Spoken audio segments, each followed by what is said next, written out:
C'est quand même fou de se dire que ce sera peut-être le meilleur film DC Comics de l'année.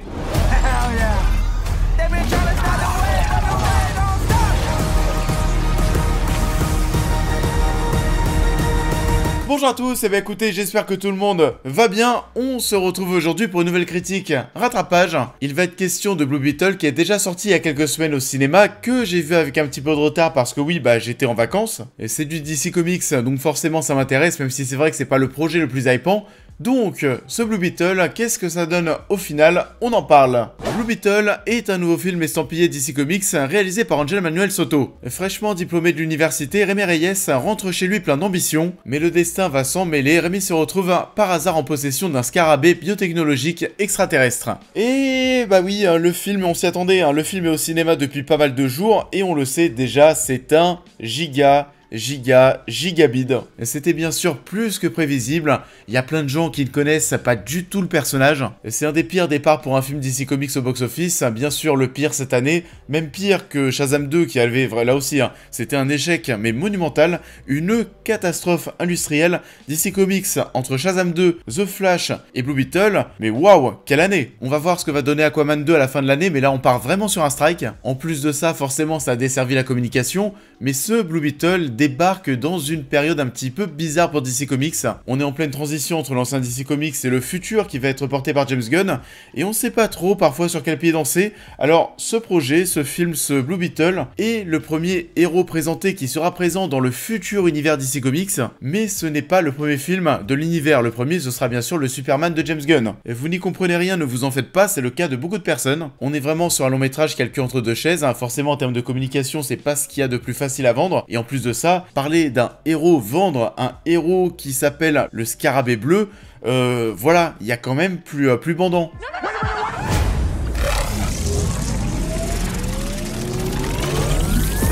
Et ça ne s'arrête même pas là, parce que oui, ce projet n'était même pas prévu à l'origine pour le cinéma. Ça devait sortir sur HBO Max, malgré son budget plutôt conséquent. On n'est pas sur le giga blockbuster, mais quand même, on est sur quoi? Sur du 120 millions de dollars, c'est pas mal. Finalement, ça sort pas sur HBO Max, ça passe au cinéma. Et à côté de ça, t'as Batgirl qui est annulé. Enfin, voilà, et vraiment, DC Comics, je ne comprends plus rien. Vivement qu'on passe à la suite. Et au final, ce Blue Beetle, qu'est-ce que j'en ai pensé? Et c'est pas dingue, même si j'ai pas passé un moment horrible. Il y a certains aspects qui passent, il faut vraiment y aller avec des attentes plutôt basses. On sait qu'on va voir un film de super-héros sans grandes ambitions, avec dans les grandes lignes un scénario qu'on a déjà vu et revu. Ça fait très origin story, vous savez, d'adaptation super-héroïque qu'on avait durant le début des années 2000. Mais voir ça aujourd'hui en 2023, on va pas se mentir, c'est quand même un gros mouais. En sortant de ma salle de cinéma, j'ai entendu, et ça peut résumer le film, j'ai entendu un couple dire mais en fait voilà, c'est quasiment un nouveau Marvel. Déjà de 1, ça montre à quel point Marvel n'est plus forcément un gage de qualité. Les gens commencent à comprendre que tous les films se ressemblent, et ce Blue Beetle essaye, oui, de ressembler à du Marvel. Et ça montre encore une fois à quel point on essaye de repomper ce qui se passe du côté de la concurrence, et à quel point les gens en ont marre de cette formule. Vraiment, les films de super-héros qui ont été les plus appréciés dernièrement, c'est les films qui sortaient du lot. Que ce soit en termes d'écriture, de tonalité, de photographie, les films de super-héros copier-coller, on n'en peut plus. En plus de ça, le personnage de Blue Beetle, c'est un mix de plein de super-héros qu'on connaît déjà. Il y a du Spider-Man, il y a du Iron Man. Alors oui, Spider-Man pour le côté mec plutôt de famille modeste qui va un beau jour, il va lui arriver un truc de dingue, ça va devenir un super-héros, il va avoir des responsabilités. Iron Man, pas besoin de vous faire un dessin, il y a qu'à voir l'armure, le costume, voir les fonctionnalités aussi des choses. Il y a des plans, mais voilà, tous les plans à l'intérieur du casque, etc. Enfin voilà, c'est des choses qu'on a déjà vues. On pourrait dire aussi du Venom, vu que le scarabée parle à Reyes. On a aussi parfois presque un petit côté Deadpool au niveau de l'humour du protagoniste, au niveau de ses mimiques notamment. Enfin bon, vous l'avez compris, c'est du déjà vu mais sur tellement d'aspects. Et pourtant, même si je trouve ce film totalement oubliable, il y a quand même un petit peu de cœur dans tout ça, de l'émotion, de l'attache envers le personnage principal et surtout de l'attache pour sa famille. Parce que oui, c'est certainement le point fort du long métrage, les personnages secondaires et surtout la famille du héros. En particulier, comment il s'appelle? Je crois que c'était Rudy et Nana, l'oncle et la grand-mère. L'oncle est super fun, il y a beaucoup d'humour qui se dégage de ce personnage et ça fonctionne quasiment à chaque fois, à chacune de ses apparitions. Dans la salle de cinéma, ça rigolait. Et c'était très cool. La grand-mère, pareil, ça faisait forcément marrer de la voir, mais complètement déjantée, quasiment en pyjama. Mini Gun à la main, c'est n'importe quoi, mais allez, c'est parti, on prend. Il y a des choses très fortes qui vont aussi tourner autour du père du héros, forcément. J'ai été moins convaincu par la mère et la sœur. La mère, je l'ai trouvée finalement assez absente, pas très marquante, et la sœur, on te la présente quasiment d'emblée dans le film, et finalement, on n'en fait pas grand-chose, donc petite déception. Et Rémi Reyes est plutôt attachant, lui aussi était plutôt drôle, il y a des touches d'humour qui fonctionnaient bien dans la salle. Personnellement, j'étais pas mort de rire. Il y a quelques blagues qui étaient assez gênantes parfois. Donc, ouais, le héros principal, lui aussi c'est un petit mouet. Il faut dire aussi qu'entre lui et le mec de Gran Turismo, waouh, on n'a pas eu affaire à des bêtes ultra charismatiques en ce mois d'août au cinéma. Mais j'ai quand même allé plutôt bien apprécier suivre son parcours, suivre le parcours de toute cette famille très modeste. On va aussi beaucoup parler d'ailleurs de différences sociales, même si ça sort assez vite de l'histoire pour devenir vraiment un film de super-héros classique, lambda, c'est dommage. It's like Batman stuff. Batman's a fascist. Il y a aussi Bruna Marquezine qui est là pendant tout le film. Je l'ai regardé en me disant, non mais attends, toi, je t'ai déjà vu. Je ne sais pas d'où, je ne sais pas dans quel film, dans quelle série, un truc espagnol, un truc mexicain, je ne sais pas, mais toi, je t'ai déjà vu.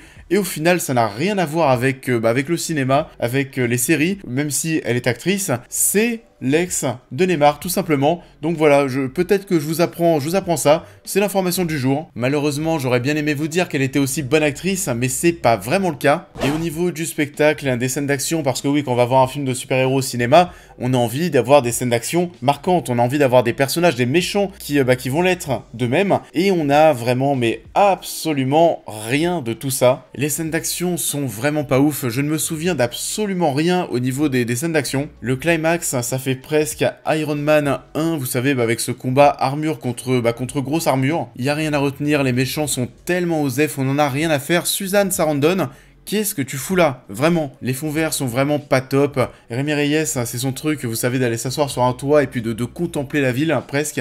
Mais le problème, c'est que la ville en fond, t'y crois pas une seconde. Tu vois les fonds verts à des kilomètres, tu vois qu'en face, il n'y a absolument rien. Les effets spéciaux, on va dire que, allez, parfois ça va. Les effets spéciaux, en tout cas, tout ce qui va concerner le costume de Blue Beetle, les petits effets spéciaux comme ça fonctionne plutôt bien, c'est mieux que The Flash. Mais sinon, il n'y a pas de quoi non plus crier au génie. Et pour revenir encore une fois sur The Flash, en y repensant, je ne comprends pas, je ne vois pas comment les effets spéciaux de The Flash pouvaient être aussi minables vu son budget.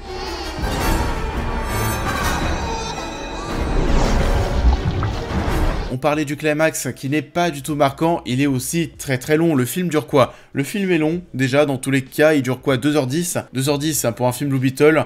Vraiment les gars, vous forcez un petit peu. Et je pense vraiment qu'au bout d'1h20, 1h25 peut-être de film, je sais pas, on se dirige déjà vers l'endroit où on va avoir le climax. On est déjà dans l'acte final. Être déjà si tôt à cet endroit, ça veut quand même dire qu'on n'a pas grand chose à raconter, et c'est le cas. Pourtant, il y avait des choses à faire, ça se sent, mais c'est trop lisse, c'est trop sage. Le résultat est tellement insignifiant. Il y a des séquences qui sont tellement reloues à suivre. Le moment où Rémi Reyes devient Blue Beetle avec cette espèce de tutoriel de la combinaison de Blue Beetle lorsque, la combinaison est totalement incontrôlable et on te montre toutes les fonctionnalités de l'armure. C'était très très long à suivre et la manière avec laquelle il récupère le scarabée bleu, c'est vraiment très très facilité scénaristique. On est vraiment dans une série B super héroïque avec ses messages très Fast and Furious en mode la famille. C'est vraiment ma force. Il y a un petit peu de ridicule dans tout ça et c'est dommage parce qu'on sent que ça aurait pu être très cool comme projet. That love you feel for your family makes you weak. You're wrong. My family, that's what makes me strong. Oh, I forgot how bad it looks. Vous l'avez donc compris, je n'ai pas forcément kiffé ce Blue Beetle. Alors oui, il y a un côté attachant, certaines choses fonctionnent, mais au global, est-ce qu'on peut parler d'un bon film? Non, c'est du vu et du revu, en plus il n'y a pas beaucoup d'ambition, je n'ai pas forcément envie de retrouver le héros. Whatever you can imagine, I can create. Let's party. Nice choice. Ça en est tout pour cette vidéo, j'espère qu'elle vous aura plu comme d'habitude. Je vous invite à la liker, à la partager, à me dire en commentaire ce que vous avez pensé de l'œuvre en question, à vous abonner, à me suivre sur l'intégralité de mes réseaux pour toutes les news et réactions à l'actualité, mais aussi à devenir membre soutien si vous souhaitez soutenir mon travail. Et on va se retrouver très vite sur la chaîne pour cette prochaine critique. The sea's been calling. So, I'm setting out to follow my dreams. I'm gonna be king of the pirates. Et on va se retrouver ce week-end pour parler de la série One Piece sur Netflix.